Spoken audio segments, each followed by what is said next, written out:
ಜೀ ಕನ್ನಡ ವಾಹಿನಿಯಲ್ಲಿ ಪ್ರಸಾರ ಕಾಣುತ್ತಿರುವ ಅಮೃತಧಾರೆ ಧಾರಾವಾಹಿಯಲ್ಲಿ ಜಯದೇವ್ ಈಗ ಗೌತಮ್ ಬಿಸಿನೆಸ್ಗೆ ಕೈ ಹಾಕಿದ್ದಾನೆ. ತನ್ನ ಕುತಂತ್ರಗಳನ್ನ ಬಳಸಿಕೊಳ್ತಾ ಇದ್ದಾನೆ.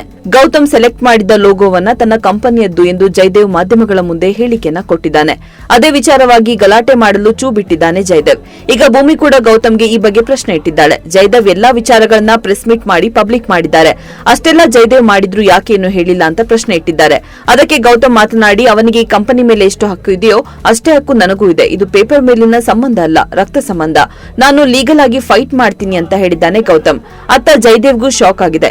ಈಗಾಗಲೇ ಕಂಪನಿ ಲೋಗೋ ಗೌತಮ್ ಹೆಸರಲ್ಲಿ ರಿಜಿಸ್ಟರ್ ಆಗಿ ಹೋಗಿದೆ. ಈ ವಿಚಾರ ತಿಳಿದು ಜಯದೇವ್ ಇನ್ನಷ್ಟು ಅಚ್ಚರಿಗೊಂಡಿದ್ದಾನೆ. ಗೌತಮ್ ಸರ್ ಫೈನಲ್ ಜಜ್ಮೆಂಟ್ ಕೊಡೋ ತನಕ ಕೆಡಿಜೆಡಿ ಸುಮ್ಮನೆ ಇರೋದೇ ಇಲ್ಲ. ಇದಕ್ಕೂ ಮುಂಚೆ ಜಯದೇವ್ ಪ್ರೆಸ್ ಮೀಟ್ ಕರೆದು, ಗೌತಮ್ ಶುರು ಮಾಡುತ್ತಿರೋ ಬಿಸಿನೆಸ್ ಲೋಗೋ ನಮ್ಮದು. ಈ ಲೋಗೋವನ್ನ ಯಾರು ಲಘುವಾಗಿ ತೆಗೆದುಕೊಳ್ಳೋಕೆ ಆಗಲ್ಲ. ಇದು ನನ್ನ ಸ್ವಂತದ್ದು. ದಿವಾನ್ ಫ್ಯಾಮಿಲಿಯಲ್ಲಿ ಗೌತಮ್ ಮಾತ್ರನ ಇರೋದು. ಗೌತಮ್ ದಿವಾನ್ಗೆ ದಿವಾನ್ ಅಂತ ಸರ್ನೇಮ್ ಸಿಕ್ಕಿದ್ದು ಈ ಫ್ಯಾಮಿಲಿಯಿಂದ. ಅವನಿಂದ ದಿವಾನ್ ಆಗಿಲ್ಲ. ಈ ಒಂದು ಫ್ಯಾಮಿಲಿಯಲ್ಲಿ ಅವರು ಒಂದು ಭಾಗ ಎಂದಿದ್ದ. ಆದರೀಗ ಎಲ್ಲ ಉಲ್ಟಾ ಆಗಿದೆ. ಜಯದೇವ್ ಇದರ ಜೊತೆಗೆ ಶಕುಂತಲಾ ಮೇಲೂ ಅಬ್ಬರಿಸಿದ್ದಾನೆ. ಒಡ ಹುಟ್ಟಿದವರು ಅಂತ ನೋಡದೆ ಜಯದೇವ್ ಅಬ್ಬರಿಸುತ್ತಿದ್ದಾನೆ.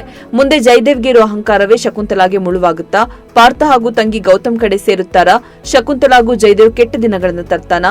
ಲೋಗೋ ವಿಚಾರವಾಗಿ ಗೌತಮ್ ಮುಂದಿನ ನಡೆ ಏನು ಅನ್ನೋದು ಮುಂದಿನ ದಿನಗಳಲ್ಲಿ ಗೊತ್ತಾಗಲಿದೆ. ಇನ್ನು ಅಮೃತಧಾರೆ ಧಾರಾವಾಹಿ ಜೀ ಕನ್ನಡ ವಾಹಿನಿಯಲ್ಲಿ ಪ್ರಸಾರ ಕಾಣ್ತಾ ಇದೆ. ಛಾಯಾ ಸಿಂಗ್ ಭೂಮಿಕಾ ಎನ್ನುವ ಪಾತ್ರದಲ್ಲಿ ಕಾಣಿಸಿಕೊಂಡಿದ್ದಾರೆ. ಈ ಧಾರಾವಾಹಿ ಜೀ ಕನ್ನಡ ವಾಹಿನಿಯಲ್ಲಿ ಸೋಮವಾರದಿಂದ ಶುಕ್ರವಾರ ಸಂಜೆ 7 ಗಂಟೆಗೆ ಪ್ರಸಾರ ಕಾಣ್ತಾ ಇದೆ. ಇಂಟ್ರೆಸ್ಟಿಂಗ್ ಮತ್ತು ಇನ್ಫಾರ್ಮೇಟಿವ್ ವಿಡಿಯೋಗಳನ್ನ ಮಿಸ್ ಮಾಡ್ಕೋಬೇಡಿ. ಈಗಲೇ ಸಬ್ಸ್ಕ್ರೈಬ್ ಮಾಡಿ.